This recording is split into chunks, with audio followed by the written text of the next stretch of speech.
South ఇండియాలోనే అతి తక్కువ ధరలకి రత్నాలను అందించే ఏకైక సంస్థ 6JVR. నమస్తే, welcome to Suman TV news. నేను మీ సాయి.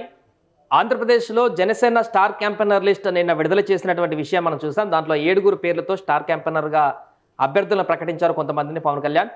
దాంట్లో క్రికెటర్ అంబట్ రాయుడు విషయాన్ని కూడా మాట్లాడుకోవడం జరిగింది. దీనికి సంబంధించి స్టార్ క్యాంపెయినర్గా ప్రకటించినటువంటి తర్వాత అంబట్ రాయుడు దీనికి సంబంధించినటువంటి ఒక ట్వీట్ చేయడం జరిగింది. సో ఈ ట్వీట్ పైన సోషల్ మీడియాలో రకరకాల చర్చ కొనసాగుతుంది. అదేవిధంగా స్టార్ క్యాంపెయినర్లకు సంబంధించినటువంటి ఈ యొక్క చర్చకు సంబంధించినటువంటి వివరాలు కూడా చూద్దాం. మనతో పాటు Suman TV news chief editor Keshav గారు. సార్ నమస్తే. సో నిన్న మాట్లాడుకున్నాం స్టార్ క్యాంపెయినర్లు 7 పేర్లు వచ్చినటువంటి తర్వాత తాజాగా అంబట్ రాయుడు చాలా రోజుల తర్వాత రెస్పాండ్ అయ్యాడు. దీనికి సంబంధించి పవన్ కళ్యాణ్ విడుదల ఇచ్చిన లెటర్ తర్వాత ఒక ట్వీట్ అయితే చేయడం జరిగింది. అంతకుముందు చేసిన ఒక ట్వీట్కి కూడా కొంచెం క్లారిటీ ఇచ్చినట్టుగా కనపడింది. సిద్ధమ్మని అంతకుముందు పెడితే ఒక క్వశ్చన్ మార్క్ ఉంటుండే, కొంత క్లారిటీ ఇచ్చినట్టుగా చేశాడు. ఎలా చూడొచ్చు అంటారు ఈయన ట్వీట్ని? అంటే క్యాంపెయినర్ వర్క్ మొదలు పెట్టేశారని అర్థం చేసుకోవాలి. మనకు ఒక డౌట్ వచ్చింది, ఎందుకంటే ఆయన ఒక స్పోర్ట్స్ కామెంటేటర్గా ఉన్నారు. ప్రొఫెషనల్ క్రికెట్లో ఉండేటువంటి సందర్భంలో పొలిటికల్ ఇష్యూస్లో మాట్లాడకూడదు అనేటువంటి ఒక రూల్ ఉంది. అందుకనే నేను వైసీపీకి దూరంగా జరిగానని అప్పట్లో చెప్పారు. మళ్ళీ తర్వాత వారం తిరగకుండానే వచ్చి జనసేన పార్టీలో చేరారు. సో జనసేన పార్టీలో ఉంటూనే ఈ మధ్య సిద్ధం అని ఒక ట్వీట్, జస్ట్ సిద్ధం అని ఒక డైలాగ్ మాత్రమే పెట్టారు. ఇప్పుడు సిద్ధం దేనికి పర్యాయ పదం అయిందంటే జగన్మోహన్ రెడ్డి క్యాంపెయిన్కి పర్యాయ పదం అయింది. ఆయన సిద్ధం సభలు నిర్వహించారు, మళ్ళీ మేమంతా సిద్ధం అంటూ జనంలోకి వెళ్తున్నారు. సో సిద్ధం అనగానే ఏదో జంపింగ్ మళ్ళీ జరుగుతుంది అనేటువంటి ఇండికేషన్స్ అందరూ అనుకున్నారు. కానీ జనసేన పార్టీ నిన్న ఒక లిస్ట్ రిలీజ్ చేసింది. ఆ లిస్ట్లో కనుక మనం చూస్తే మొత్తం క్యాంపెయినర్స్ 7 రిలీజ్ చేశారు. ఆ 7లో అంబట్ రాయుడు క్రికెటర్, ఆయన స్పెసిఫిక్గా క్రికెటర్ అని మెన్షన్ చేసి మరి ఆయన పేరును కూడా ఇందులో పెట్టారు. సో ఈయన పొలిటికల్ ఇష్యూస్లో ఇన్వాల్వ్ అవుతారా ప్రొఫెషనల్ క్రికెట్లో ఉండగా అని ఒక సందేహం ఉంది. అయితే ఆయన ఒక ట్వీట్ ద్వారా ఈ సందేహానికి కూడా ఒక ఆన్సర్ ఇచ్చారని చెప్పని మనం అనుకోవాల్సి ఉంటుంది. సిద్ధం అనేది జనసేనతోనే ఉన్నారు. బహుశా ఆయనకు వస్తున్నటువంటి ఫీడ్బ్యాక్ కూడా గోదావరి జిల్లాల నుంచి, అలానే పవన్ కళ్యాణ్కి సంబంధించినటువంటి సామాజిక వర్గం నుంచి వస్తున్నటువంటి మద్దతు, ఇవన్నీ చూస్తే కనుక పూర్తి స్థాయిలో ఎలక్షన్ క్యాన్వాసింగ్ కూడా అంబట్ రాయుడు ప్రిపేర్ అయి ఉన్నారనేటువంటి సంకేతాలు దీని ద్వారా మనం అర్థం చేసుకోవచ్చు. ఇంకొకటి సార్, ప్రధానంగా ఇందులో పవన్ కళ్యాణ్ సీఎం చేయడానికి సిద్ధం అనేటువంటి ఒక అంశాన్ని మెన్షన్ చేయడం జరిగింది. పవన్ అన్నని సీఎం చేయడానికి సిద్ధం, కలిసి సాధిద్దాం అంటే 2 మాటల్లో మొత్తం విషయం అంతా కూడా డిస్కషన్లో పెట్టారు. పవన్ కళ్యాణ్ స్వయంగా చెప్తున్నారు, నేను సీఎం క్యాండిడేట్ కాదు, కూటమి తరపున చంద్రబాబు నాయుడు లీడ్ తీసుకున్నారు కాబట్టి 140 సీట్లకి పైన పోటీ చేస్తుంది కాబట్టి తెలుగుదేశం, 144 సీట్లు తెలుగుదేశం పార్టీ పోటీ చేస్తుంది కాబట్టి కూటమి విజయంలో 31 సీట్ల భాగస్వామ్యంతో జనసేన బీజేపీ ఉన్నాయి కాబట్టి సీఎం అభ్యర్థి ఆబ్వియస్లీ ఆయనే అవుతారు అనేటువంటి మాట పవన్ కళ్యాణ్ చెప్పారు. సో పవన్ కళ్యాణ్ చెప్పినటువంటి అంశానికి భిన్నంగా సీఎం చేయడానికి సిద్ధం అన్నారంటే ఈ ట్రోలింగ్స్ ఏంటంటే చాలా మరీ డెరగేటరీగా వ్యక్తిత్వ హననానికి పాల్పడేలాగా ఇవన్నీ జరుగుతున్నాయి. బట్ ఒకటేంటంటే పవన్ కళ్యాణ్ సీఎం అవుతారు. అది ఈ ఎలక్షన్స్ అయిన వెంటనే అవుతారా, కొంత టైం తీసుకుని అవుతారా, 2 ఏళ్ల తర్వాత అవుతారా, 3 ఏళ్ల తర్వాత అవుతారా, లేదా 28కి 29కి ఒక ప్లాన్ తయారు చేసుకుంటారా అనేది అది తర్వాత. కానీ ఆయన ఆకాంక్ష, మనసులో ఉన్నటువంటి ఆలోచన అంబటి తిరుపతి రాయుడు ఈ ట్వీట్ ద్వారా ఒక విషయం చెప్పారు.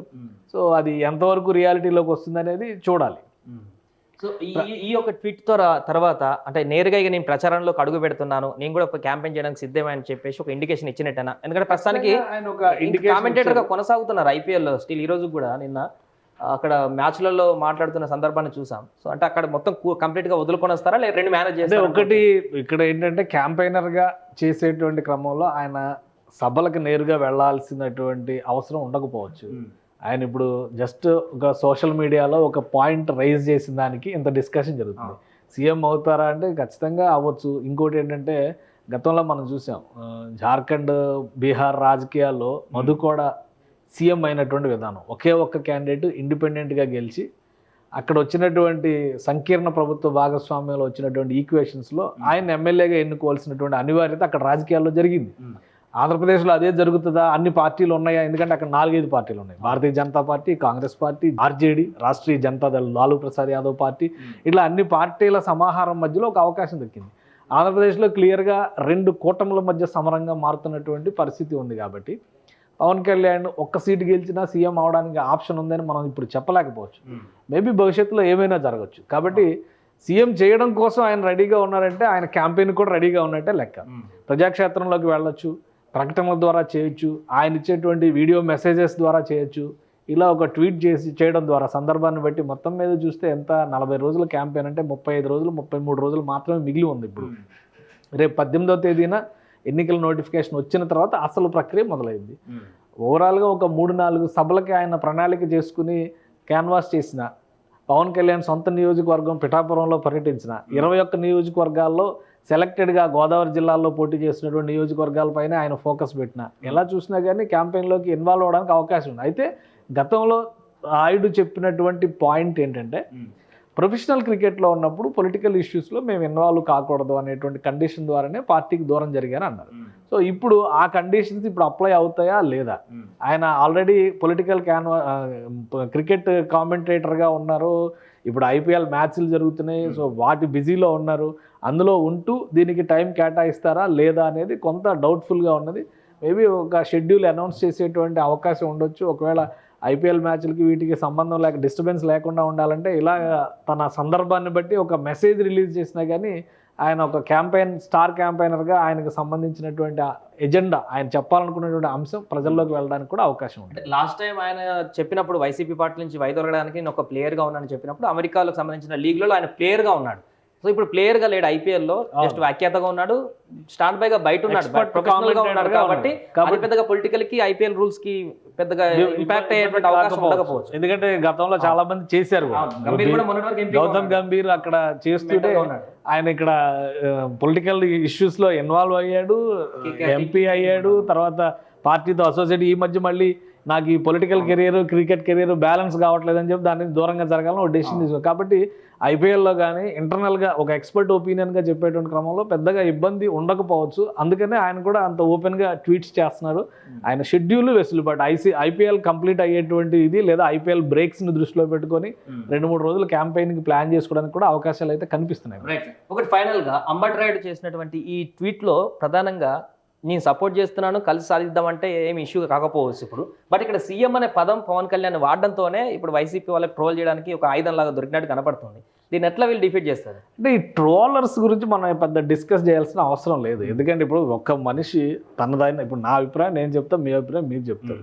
ఈ అభిప్రాయాలకి డిఫరెంట్ ఒపీనియన్స్ చాలామందికి ఉండొచ్చు. కానీ అభిప్రాయం చెప్పడమే నేరం అన్నట్టుగా అభిప్రాయం చెప్పిన వెంటనే రకరకాల గాలి పోగేసి చేసేటువంటి కామెంట్లు, దాన్ని రకరకాలుగా మీమ్స్ రూపంలో డిరగేటరీగా చేసేటువంటి ప్రయత్నాలు, ఇవన్నీ కూడా చౌకబారు వ్యవహారాలు. అవి ప్రస్తుతానికి వాటి మీద నియంత్రణ లేదు కాబట్టి ఎవరిష్టం వచ్చినట్టు వాళ్ళు చెలరేగిపోయి ఉండొచ్చు. కాబట్టి వాటి గురించి మనం పెద్దగా సమాధానం చెప్పాల్సినటువంటి అవసరం లేదు. అయితే ఆయన మనసులో ఉన్నటువంటి ఆలోచన పవన్ కళ్యాణ్ ఎప్పటికైనా సీఎంగా చూడాలి అనేటువంటి ఆలోచన ఉంది. జనసేన పార్టీ నాయకత్వంలో కానీ జనసేన పార్టీ కార్యకర్తల్లో కానీ అందరిలో కూడా పవన్ కళ్యాణ్ సీఎంగా చూడాలనేటువంటి ఆలోచన ఉంది. ప్రస్తుతం ఉన్నటువంటి రాజకీయ పరిస్థితులకు అనుగుణంగా ఒక కూటమిగా ఏర్పడి ముందుకు వెళ్ళేటువంటి ప్రయత్నం చేస్తున్నారు. రేపు 20కి 20 సీట్లు పవన్ కళ్యాణ్ చెప్పినట్టుగా గెలిచారనుకోండి, బలమైనటువంటి శక్తిగా మారేటువంటి అవకాశం ఉండొచ్చు. ఒకవేళ ఇప్పుడున్నటువంటి ఈక్వేషన్స్లో 30 సీట్లు పోయినా కానీ అటు పార్టీ 70 సీట్లు ఇటు పార్టీ 70 సీట్లు గెలిచింది అనుకుందాం. ఎగ్జాంపుల్, ఇప్పుడు ఆంధ్రప్రదేశ్లో 175 సీట్లు ఉన్నాయి. కనీసం 88 గెలిస్తే అధికారంలోకి వచ్చేటువంటి అవకాశం, అంటే 89 గెలిస్తే అధికారానికి చేరువవుతారు. 70 సీట్లు తెలుగుదేశం పార్టీ, 70 సీట్లు వీళ్ళు గెలిచారనుకోండి, మొత్తం 140 సీట్లే అవుతున్నాయి కదా. మిగిలిన 30 సీట్లలో వీళ్ళు అనుకున్నట్టుగా 100% రిజల్ట్ చూపించారనుకోండి, ఏం జరగచ్చు? సో అంటే అక్కడ కీలక జరగడానికి అన్ని రకాల పరిణామాలకి స్కోప్ ఉంది. రాజకీయాల్లో ఎప్పుడు కూడా ఆ పరిణామాలన్నిటికీ ఆ స్పేస్ ఉంటుంది. ఎవరు ఊహించిన పరిణామాలు జరుగుతాయి. Deve Gowda prime minister of India అవుతారని ఎవరు ఊహించారు? ఐకే గుజరాల్ పేరు అసలు ఎవరికి తెలుసు ఆయన ప్రైమ్ మినిస్టర్ అయ్యే వరకు?